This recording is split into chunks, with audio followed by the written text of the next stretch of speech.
Thursday night, March 30th.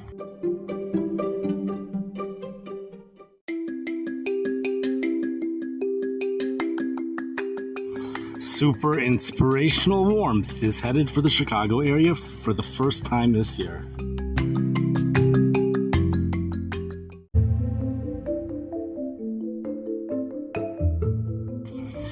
Severe weather outbreak, Midwest, tomorrow, Friday, March 31st, 2023. This includes Chicago even, St. Louis, Missouri, Memphis, Tennessee, Quad City, Illinois, Paducah, Kentucky, many other places as well.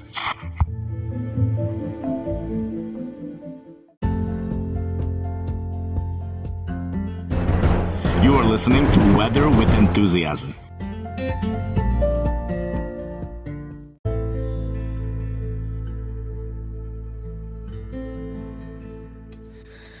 The 11th atmospheric river of the year caused a storm to form on the West Coast.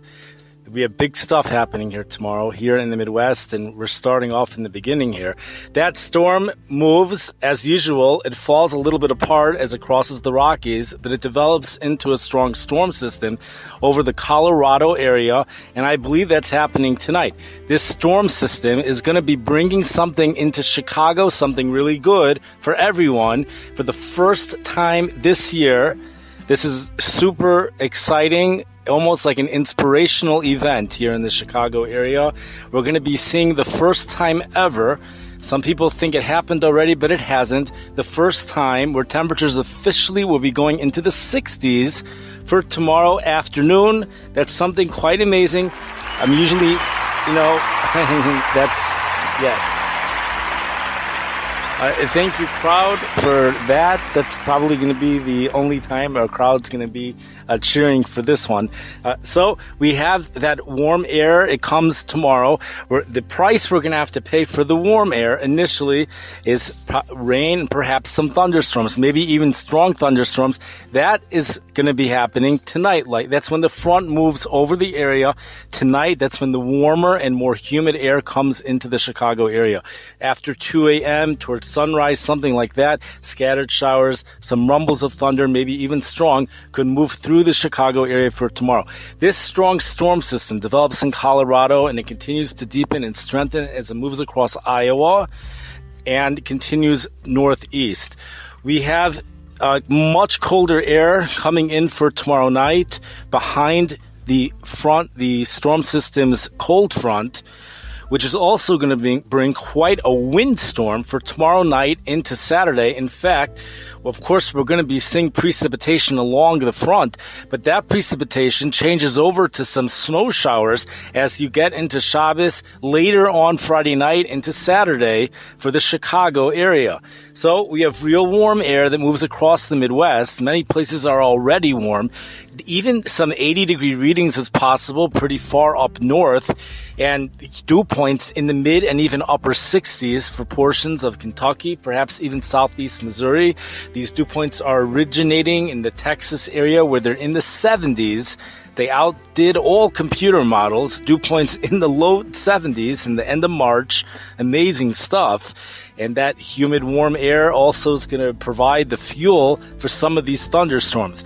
We have something happening tomorrow in the Iowa, Illinois area that's going to be ideal, from my understanding, ideal for storm chasers, as we have something called the triple point. I'm not an expert at the triple point, but I don't think we always get that.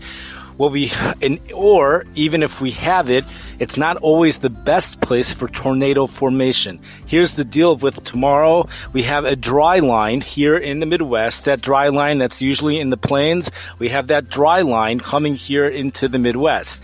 So any area along the dry line could be seeing good tornado potential, much of the Mississippi River, unless you're in the snowstorm on the cold side of the storm.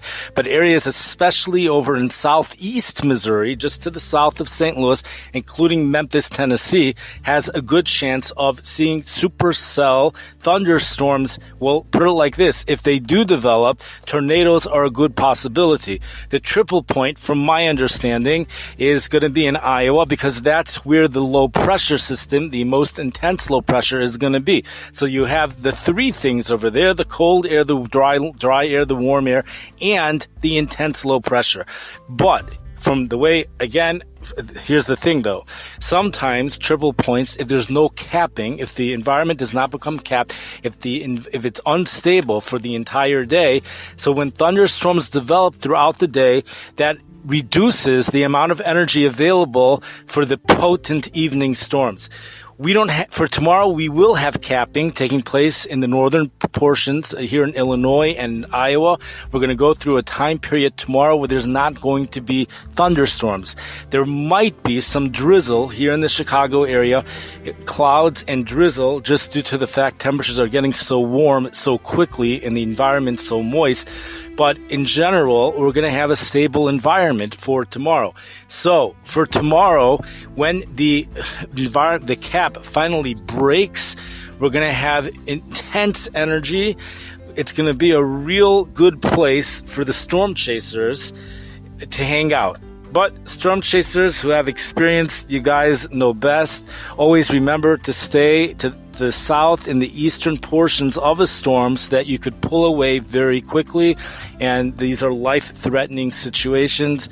And the whole thing is life-threatening to be a storm chaser. The other thing, and speaking of life-threatening, this is a life-threatening event. And people, of course, should stay in touch with the weather.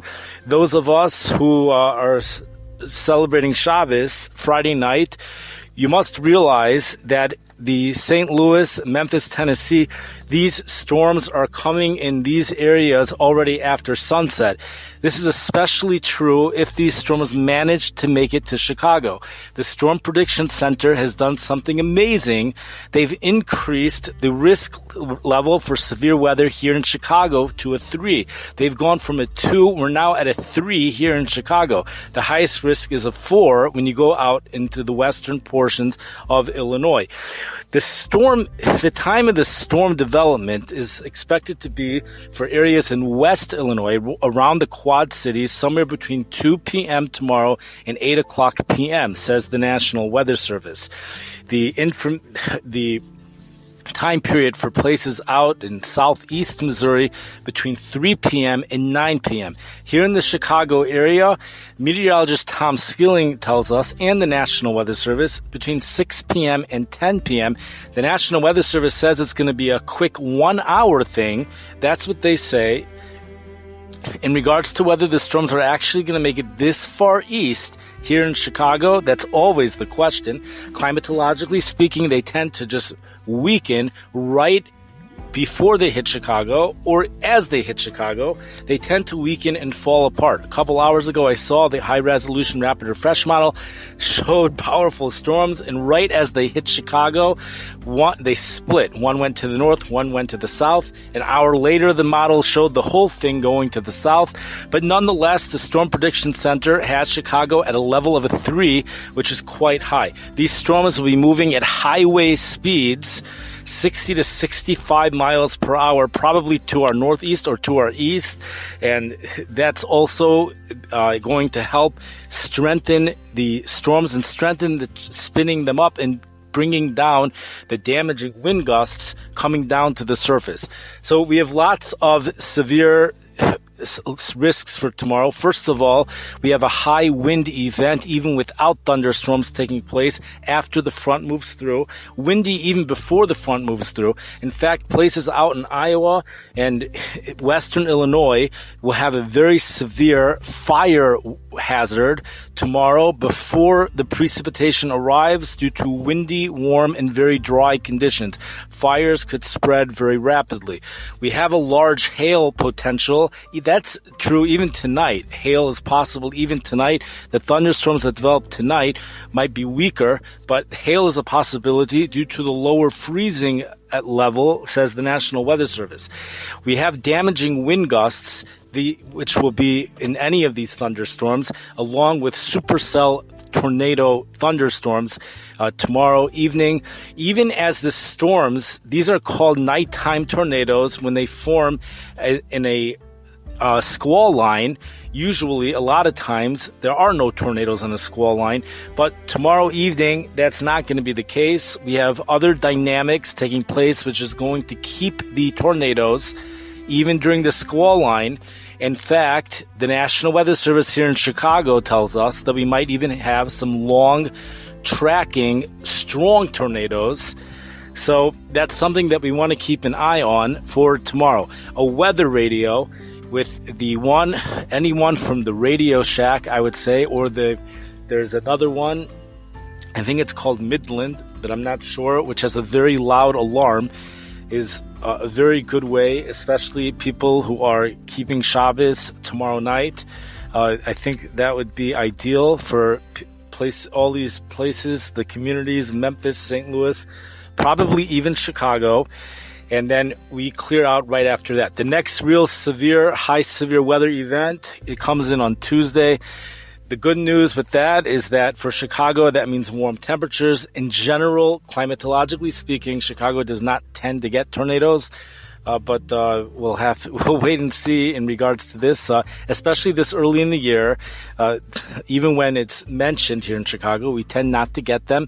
But this week, there's been an enormous amount of talk about the severe weather. So we're going to wait and see in regards to all this, but until then, we could enjoy the warm temperatures that we're going to be waking up to tomorrow morning. As the temperatures rise through the night, a powerful warm front moves through the area tonight.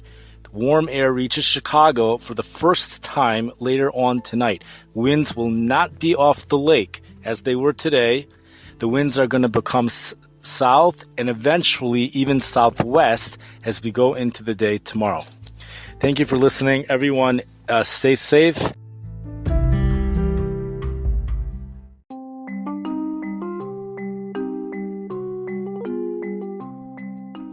You've been listening to the podcast Weather with Enthusiasm.